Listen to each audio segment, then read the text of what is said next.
this equation has four factors, a little bit of multiplication.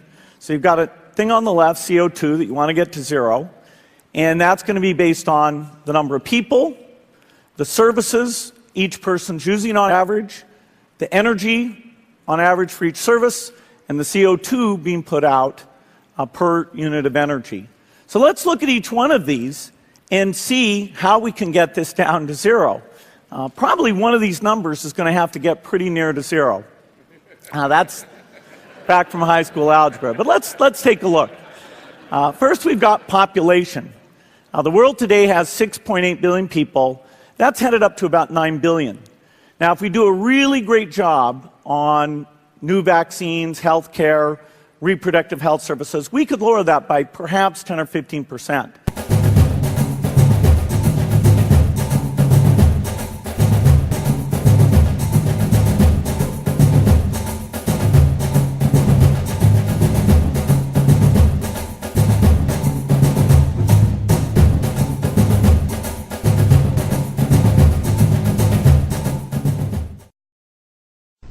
So we'll do the same format. It'll be 3 minutes, and then time for questions.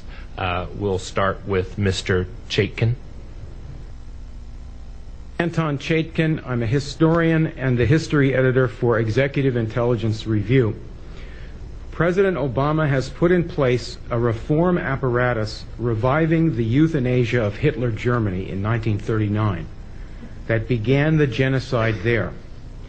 The apparatus here is to deny medical care to elderly, chronically ill, and poor people, and thus save, as the president says, $2 to $3 trillion by taking lives considered not worthy to be lived, as the Nazi doctors said.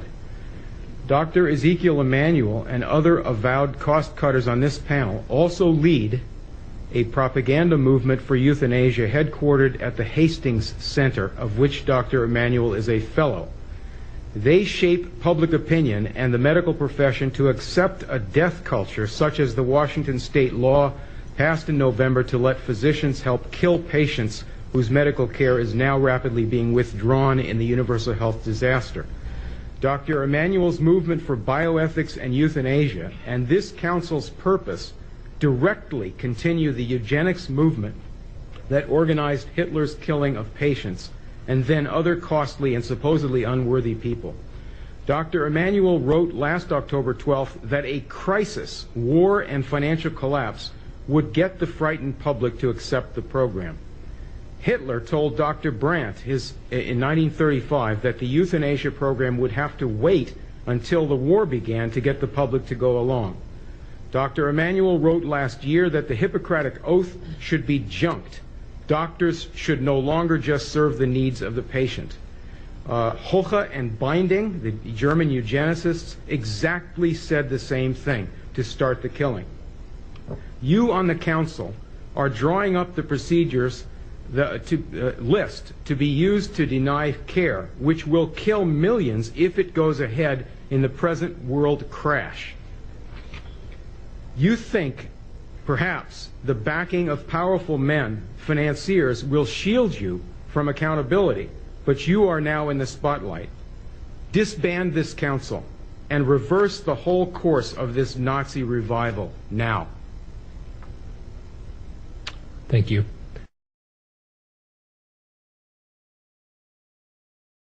A quick break. I'm going to ask for questions and comments. Ms. Zuckerman, if you can come up, and I'm opening it up to the panel. And you'll... Yes, we're still going to, Ms. Williams, you're still going to get to talk. I'm going to ask Ms. Zuckerman to come up and join you. We're going to take a quick stop in the panel to open it up for comments or questions, because we have a few folks who have to potentially go. The whole transcript will be available, though, and all comments will be shared with all council members.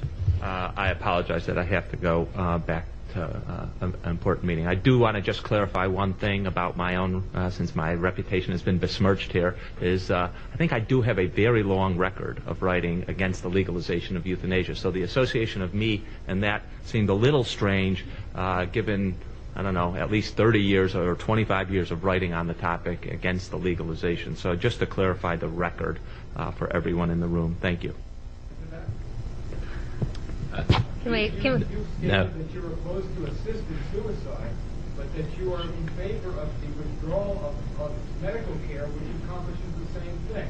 So you had this article with Margaret Batten, who is an accomplished... So, sir, it's not a... your statement was read into the record. It's not the time for debate, but we appreciate your comments. And we apologize for the break in the panel, but we just wanted to have that break.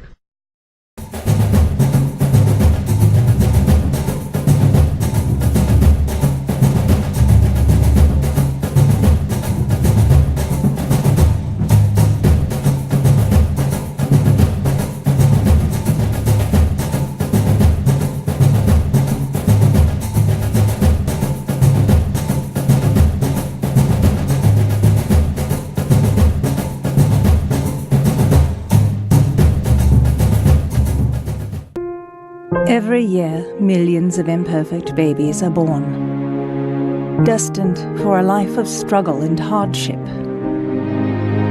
But it is the rest of us who pay the ultimate cost. Billions of dollars that could be used to better society are instead wasted on the malformed. There must be a better way, and there is. Agenda 21 is coming soon.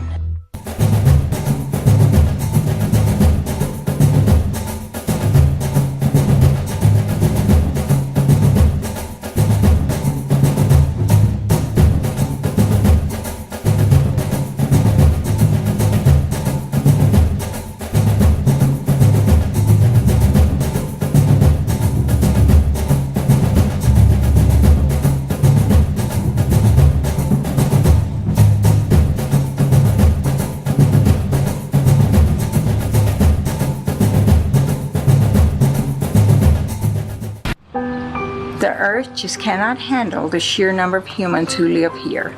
Something has to give. And I believe that it's up to us who have lived a good life to make sure that our children will have the opportunity to live good lives too. I have lived a good life. I have lived a good life. I have lived a good life. I have lived a good life.